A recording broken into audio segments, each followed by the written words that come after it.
आप सभी का हमारे चैनल में स्वागत है। आज मैं आप सभी को पास्कल त्रिभुज पास्कल ट्रायंगल के बारे में बताने जा रहा हूं और ये बहुत इंटरेस्टिंग टॉपिक्स है। तो सबसे पहले मैं पास्कल ट्रायंगल क्या होता है इसका परिचय आप सभी को देना चाहता हूं। जैसे कि हम एक नंबर 1 लिख लिए, फिर उसके बगल में 1, फिर उसके बगल में 1, फिर अगले लाइन में 1 लिख लेते हैं, फिर एक और एक को जोड़कर 2 लिख लेंगे, फिर 1 लिख लेंगे, फिर अगला जो रो होगा 1 लिख लेंगे, फिर 1 और 2 को जोड़कर 3 लिख लेंगे, फिर 2 और 1 को जोड़कर 3 लिख लेंगे, फिर 1 लिख लेंगे, फिर 1 लिख लेंगे, 1 और 3 जोड़ लेंगे 4 होगा, फिर 3 और 3 जोड़ लेंगे 6 होगा, फिर 3 और 1 जोड़ लेंगे 4 होगा, फिर उसके बगल में हम 1 लिख लेंगे। इसी तरह से अगले लाइन में 1 लिख लेंगे, फिर 1 और 4 जोड़ लेंगे 5 होगा, फिर 4 और 6 जोड़ लेंगे तो 10 होगा, फिर 6 और 4 जोड़ेंगे तो 10 होगा, फिर 4 1 जोड़ेंगे तो 5 होगा, फिर 1 लिख लेंगे। इसी तरह हम इसको आगे बढ़ाते हुए जहां तक चाहें वहां तक जा सकते हैं। तो इस तरह से जो त्रिभुज निर्मित हुआ, इस त्रिभुज को हम पास्कल त्रिभुज कहते हैं और मैथमेटिक्स में इसका बहुत यूज है। तो अब मैं आप सभी को इसके प्रयोग के बारे में कि इस पास्कल ट्रायंगल का क्या यूज है इसके बारे में आप सभी को बताने जा रहा हूँ। सबसे पहला जो प्रयोग है पास्कल त्रिभुज का वह द्विपद व्यंजकों के प्रसार में होता है। तो यहाँ पे जो n लिखा हुआ है n बराबर 0, ये n जो है द्विपद व्यंजकों के घातों को प्रदर्शित करता है। तो आइए समझते हैं, अगर हमको 1 प्लस x पर अगर 0 पावर लगाएं तो इसका मान 1 होगा, जैसा आप सभी को मालूम है। और अगर हम 1 प्लस x पे 1 पावर लगाएं, अगर हम 1 प्लस x हमारा एक व्यंजक है, तो अगर हम इसका प्रसार करना हो तो अगर हम 1 प्लस x पे 0 घात लिखेंगे तो 1 वैल्यू होगा। अगर 1 प्लस x पे 1 घात लिखेंगे तो 1 प्लस x होगा। अगर 1 प्लस x पे 2 घात लिखेंगे तो यहाँ पे गुणांक है, तो ये गुणांक प्रदर्शित करता है। ये पहली संख्या पे जो इसका अधिकतम घात 2 है 2 लिखेंगे, दूसरी संख्या पर न्यूनतम घात 0 लिखेंगे। फिर गुणांक यहाँ पास्कल ट्रायंगल में 2 है तो 2 लिखेंगे। फिर पहली संख्या का पहले घात 2 था तो उसको 1 घटा देंगे, 1 घात हो जाएगा। और दूसरी संख्या जिसका न्यूनतम घात 0 था उसको 1 बढ़ा देंगे तो उस पे x पे 1 घात हो जाएगा। इसी तरह अगले पद में पास्कल ट्रायंगल में जो अगला गुणांक है 1 है तो 1 लिख लेंगे। पहली संख्या जो 1 थी उस पर हम पहले इससे पहले वाले पद में 1 घात था उसको 1 और घटाएंगे तो 0 हो जाएगा। और दूसरी संख्या जो x थी उस पे घात 1 था, इसको 1 और बढ़ाएंगे तो 2 होगा। इस तरह से हमको प्राप्त होगा 1 धन 2x धन x स्क्वायर। तो इस तरह से हम 1 प्लस x स्क्वायर का हमने प्रसार कर लिया। इसी तरह हम और भी कर सकते हैं, जैसे 1 प्लस x पे अगर 3 घात हो तो अगर हम इसके प्रसार को करें तो होगा 1 गुणे 1 पर 3 घात और x पे 0 घात, फिर 3 गुणे 1 पर 2 घात और x पे 1 घात, फिर 3 गुणे 1 पर 3 घात और x पे 2 घात, फिर प्लस 1 गुणे 1 पर 0 घात और x पे 3 घात। अब इसको हम हल करेंगे तो हमको मिलेगा 1 धन 3x धन 3x स्क्वायर धन x क्यूब। इस तरह से हम 1 प्लस x के क्यूब का प्रसार कर लिए। इसी तरह से हम दूसरा अन्य उदाहरण लेकर भी कर सकते हैं और x पे 1 प्लस x पे 4 घात का मान, 1 प्लस x पे 5 घात का मान, 6 घात का मान, 7 घात का मान, यानी जितने भी घात हो आप पास्कल ट्रायंगल की मदद से उसका प्रसार कर सकते हैं। द्विपद व्यंजकों के प्रसार में एक और उदाहरण के द्वारा मैं आपको समझाने का प्रयास कर रहा हूँ। जैसे मान लीजिए कि हम a plus b to the power 3 का मान टू द पावर 4 का मान हमको बताना हो तो हम कैसे बताएंगे, आइए इसको समझते हैं। तो हम देखेंगे कि n बराबर 4 के लिए क्या गुणांक है, 1 4 6 4 1 है। तो सबसे पहले 1 है तो हम 1 लिख लेंगे, गुणे a के ऊपर 4 घात लिखेंगे और b के ऊपर 0 घात लिखेंगे, प्लस उसके बाद गुणांक 4 है तो 4 गुणे 1 के ऊपर 3 घात लिखेंगे और b के ऊपर 1 घात लिखेंगे।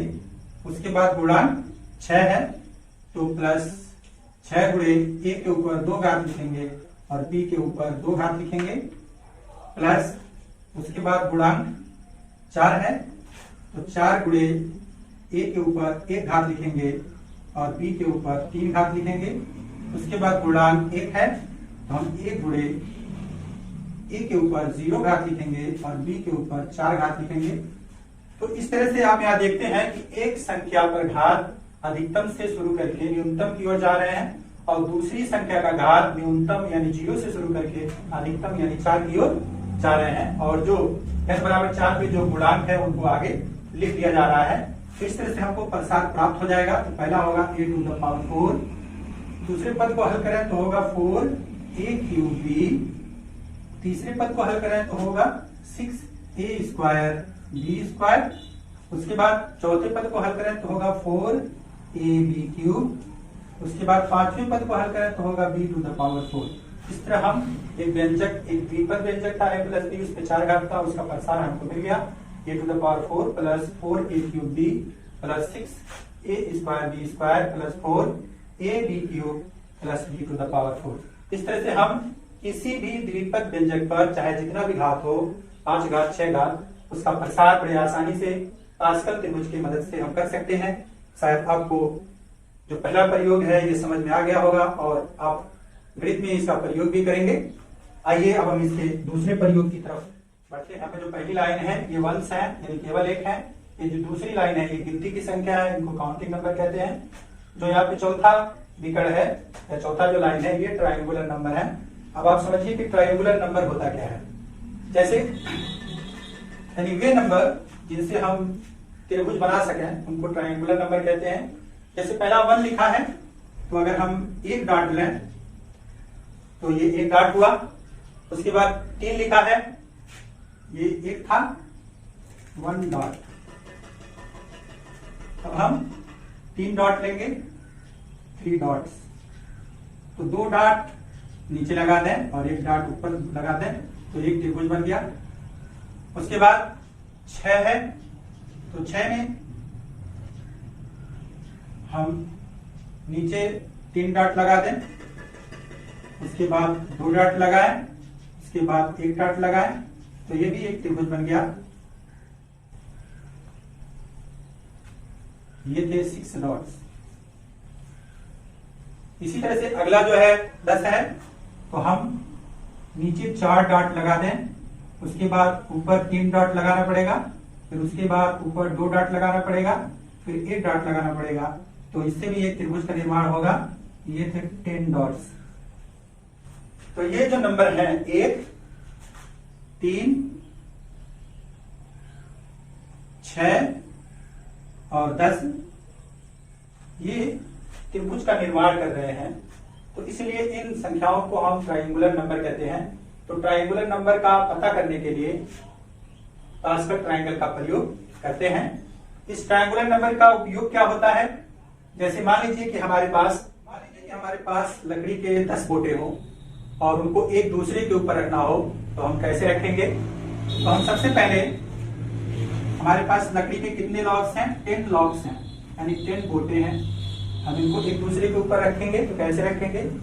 सबसे पहले नीचे 4 बोटे रख देंगे, उसके बाद 3 बोटे रख देंगे, उसके बाद 2 बोटे रख देंगे, उसके बाद 1 बोटे रख देंगे। तो कितना हो गया 1 2 3 4 5 6 7 8 9 10 बोटे इस तरह से रखेंगे तब वह स्थिर अवस्था में रहेंगे। और अगर इस तरह से हम नहीं रख पाएंगे तो वह स्थिर अवस्था में नहीं रखेंगे। तो ये जो ट्रायंगुलर नंबर है ये हमको अपने दैनिक जीवन में किस प्रकार से हम प्रयोग करते हैं इसके बारे में भी बताते हैं। आइए अब हम चलते हैं पास्कल त्रिभुज के अगले प्रयोग की ओर। और इसे तो दोस्तों पास्कल त्रिभुज के अगले प्रयोग की तरफ मैं आपको ले चलता हूँ। पास्कल त्रिभुज का अगला जो यूज है, अगला जो उसका प्रयोग है 11 के घातों का मान ज्ञात करना।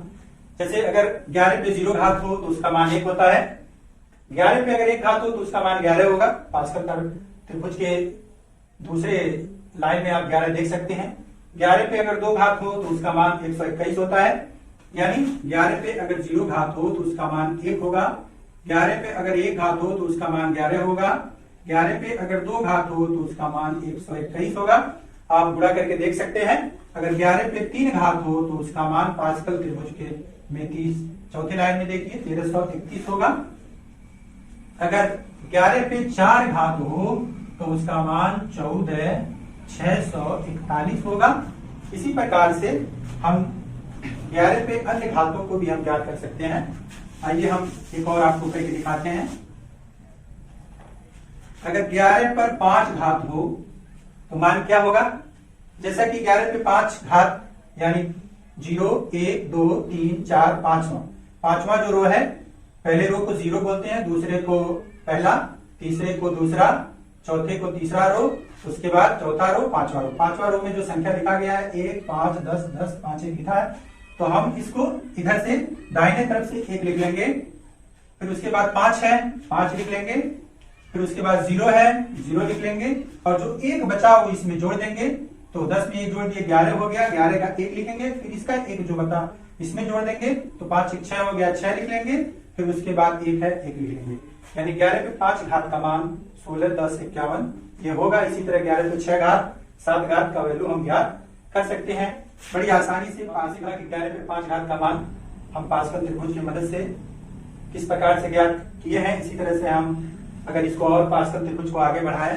तो 11 पे हम 6 घात का मान 7 घात का मान हम ज्ञात कर सकते हैं। तो पास्कल त्रिभुज बहुत ही उपयोगी है, ये गणित में कई चीजों को बताता है, इसका ज्ञान बहुत विस्तृत है। अब मैं एक चीज और आपको बताने चल रहा हूँ, इसी पास्कल ट्रायंगल के चौथे प्रयोग की तरफ लेकर चल रहा हूँ। चौथा प्रयोग इसका है संख्याओं का वर्ग ज्ञात करना। जैसे कि पहला लाइन है 1 से है, दूसरा काउंटिंग नंबर है, तीसरा ट्रायंगुलर नंबर है, तो यहाँ पे हमको 2 रो में देखना है, काउंटिंग नंबर और ट्रायंगुलर नंबर दोनों रो के बीच में। जैसा आपको 2 का वर्ग ज्ञात करना हो, 2 का वर्ग तो बराबर होगा 1 धन 3, ये 4 होगा, जैसा आपको मालूम है कि 2 का वर्ग 4 होता है। 3 का वर्ग ज्ञात करना हो तो होगा 3 का वर्ग ज्ञात करना हो तो काउंटिंग नंबर में 3 आ रहा है, तो 3 का वर्ग ज्ञात करना हो तो ट्रायंगुलर नंबर में 3 और 6 आ रहा है, तो 3 धन 6 होगा जो कि 9 होता है। इसी तरह 4 का वर्ग ज्ञात करना हो तो 6 धन 10 होगा यानी 16 होगा। इसी तरह हम और भी अगर पास्कल ट्रायंगल को आगे बढ़ाएं तो हम और भी संख्याओं का वर्ग ज्ञात कर सकते हैं बड़ी आसानी से। तो शायद आप सभी को हमारा आज का ये टॉपिक इंटरेस्टिंग लगेगा और इससे आप गणित में आप इसका उपयोग भी करेंगे। तो अगर आपको मेरा वीडियो पसंद आए तो इसको लाइक करिए, सब्सक्राइब करिए और अपने दोस्तों में शेयर करना। धन्यवाद।